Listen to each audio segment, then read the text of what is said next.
G20 summit होने वाली है। समिट के पहले दिन यानी 9 सितंबर को राष्ट्रपति भवन में डिनर का आयोजन किया गया है। डिनर के लिए भेजे गए इनविटेशन लेटर में प्रेसिडेंट ऑफ इंडिया की जगह प्रेसिडेंट ऑफ भारत लिखा है। अब इनविटेशन लेटर की फोटो खूब वायरल हो रही है। तरह तरह की बातें हो रही हैं। पूरे देश में अच्छा खासा विवाद शुरू हो चुका है। दरअसल प्रेसिडेंट ऑफ भारत लिखना परंपरा के खिलाफ है, पर कानून विशेषज्ञों के मुताबिक इसमें गैर संवैधानिक कुछ भी नहीं है। ये कयास लगाया जा रहा है कि सरकार इंडिया नाम बदलकर भारत करने वाली है, और क्लियर तरीके से समझे तो अभी तक जिस देश को दो नामों यानी इंडिया और भारत के नाम से जाना जाता था, उसे अब सिर्फ भारत के नाम से जाना जाएगा। कंट्रोवर्सी ज्यादा इसलिए हो रही है क्योंकि विपक्षी दलों ने 18 जुलाई को बेंगलुरु में बैठक करके अपने महागठबंधन का नाम इंडिया रखा था। कहा जा रहा है कि विपक्षी गठबंधन के प्रभाव को कम करने के लिए सरकार भारत नाम पर ज्यादा जोर दे रही है। इस पर विपक्ष के नेताओं ने प्रतिक्रिया भी दी है। कई सारी पार्टियों का एक अलायंस बना है जिसका नाम इंडिया है। तो अगर किसी पार्टियों का अलायंस इंडिया बन जाता है तो वो देश का नाम बदल देंगे।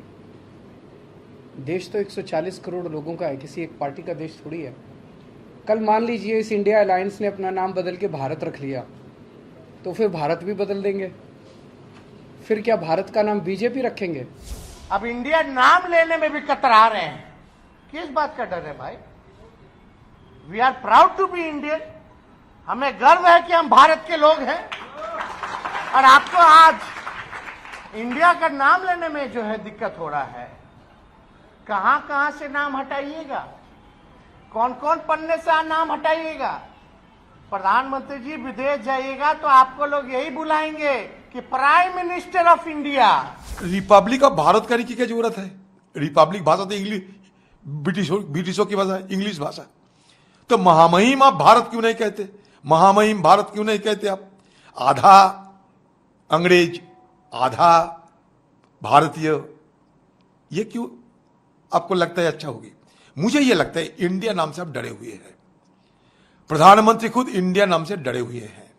ইংরেজিতে বলি ইন্ডিয়া, ইন্ডিয়ান কনস্টিটিউশন। ইন্ডিয়া নামটা নামে সারা বিশ্ব চেনে। হঠাৎ এমন কি হলো আজকে দেশের নামটাও চেঞ্জ হয়ে যাবে? কবে কবি ঠাকুরের নাম চেঞ্জ হয়ে যাবে?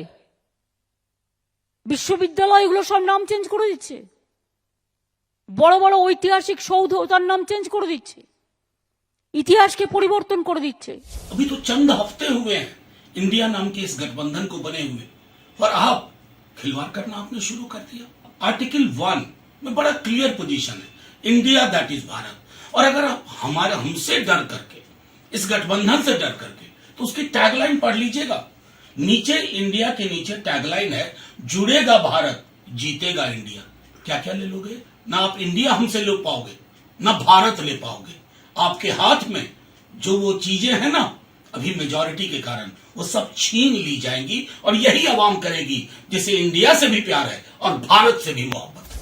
इतनी घबराहट, इतना खौफ। अच्छा लग रहा है ये डर आपका हमें।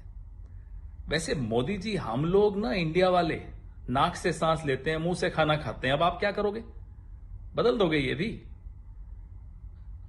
हंस रहा है पूरा देश। आप हमसे नफरत कीजिए, कोई दिक्कत नहीं। हमारे नेतृत्व से नफरत करते हैं, कोई दिक्कत नहीं। हमारी विचारधारा से नफरत करते हैं, हमें कोई दिक्कत नहीं। इंडिया से नफरत मत कीजिए, इंडियंस से नफरत मत कीजिए, भारत से नफरत मत कीजिए, भारतवासियों से नफरत मत कीजिए। और हां, नाक से सांस लेते रहिए, मुंह से खाना खाते रहिए। जय हिंद, जय भारत, जय इंडिया। फिलहाल खबर है कि प्रधानमंत्री ने अपने मंत्रियों को इंडिया वर्सेस भारत कंट्रोवर्सी पर चुप रहने के लिए कहा है। इस बीच केंद्र सरकार ने 18 से 22 सितंबर के बीच 5 दिनों के लिए संसद का विशेष सत्र भी बुलाया है।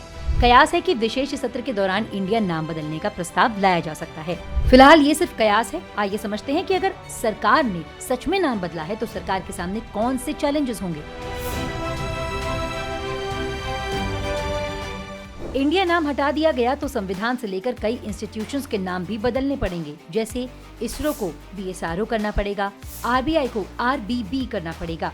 साथ ही Indian army, Indian navy, Indian railway, Indian oil, team India, Indian administrative services, constitution of India, Indian institutes of technology, Indian institutes of management, supreme court of India, जैसे कई बड़े संस्थानों के नाम बदलने पड़ सकते हैं। इसके अलावा केंद्र सरकार की स्कीमों में भी इंडिया शब्द का यूज है, जैसे make in India, digital India, startup India, skill India, shining India, Khelo India. तमाम भारतीय संस्थान, संगठन और स्कीम्स के अलावा कई वैश्विक संगठन जैसे यूनाइटेड नेशंस की लिस्ट में इंडिया नाम है। इसके अलावा भारत की करेंसी नोटों में भी इंडिया है। पासपोर्ट, आधार कार्ड, पैन कार्ड में भी इंडिया शब्द का ही यूज होता है और हर जगह अमेंडमेंट करना सरकार के लिए बहुत बड़ी बात होगी।